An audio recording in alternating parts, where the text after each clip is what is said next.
Okay, and welcome, my friend, to day 9 here in my 24 episode video series on building more muscle, particularly with calisthenics training. I'm Matt Schifferly, and today's 2 tips are going to be about helping you focus on how to keep moving the needle forward, making improvement from one workout to the next.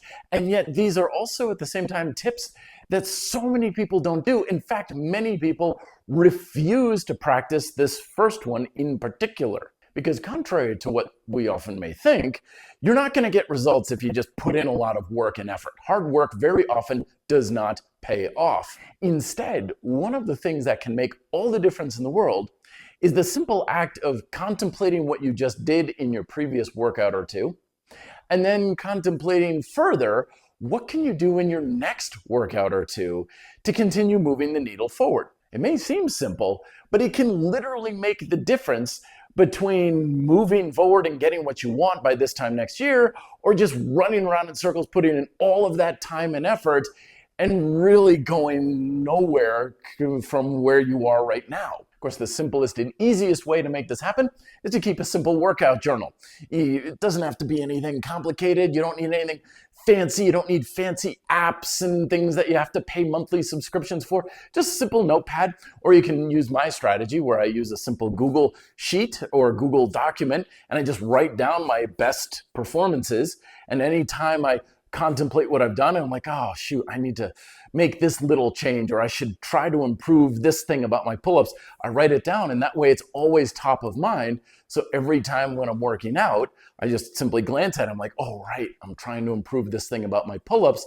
And that keeps me mentally focused on improving my workouts rather than just putting in mindless work and clock punching and just doing manual labor, in other words. And then the second tip for today also kind of coincides with using that log, because one of the things that I like to enjoy about utilizing that particular log that I use is that it's tracking multiple variables of progress.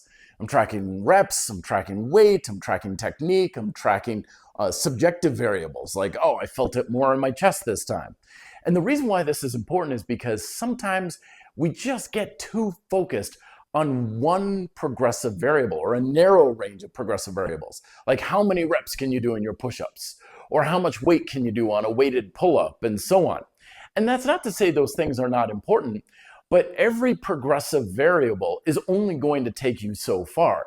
You can maximize your reps, you can maximize your weight, you can maximize your technique or your range of motion all you like. And while that certainly will help you make some progress, it's not going to help you make nearly as much progress as having the ability to progress multiple things over time. So don't get too caught up in chasing after just your reps or just how much weight you can lift or how perfect your technique is. Instead, try to get a lot more things into your breadbasket, so that way you're working with better technique and range of motion and tension control, and you're improving reps, and you're lifting more weight if you're doing weighted calisthenics and so on. Because the more things that you can improve upon, the greater your chances of creating that stimulus for hypertrophy. And always thank you very much for watching. Hit the likes, shares, and stuff like that. More videos here in my series on building more muscle with calisthenics training, and greatly appreciated you watching this video today. I will see you tomorrow, my friend. Till then, be fit and live free.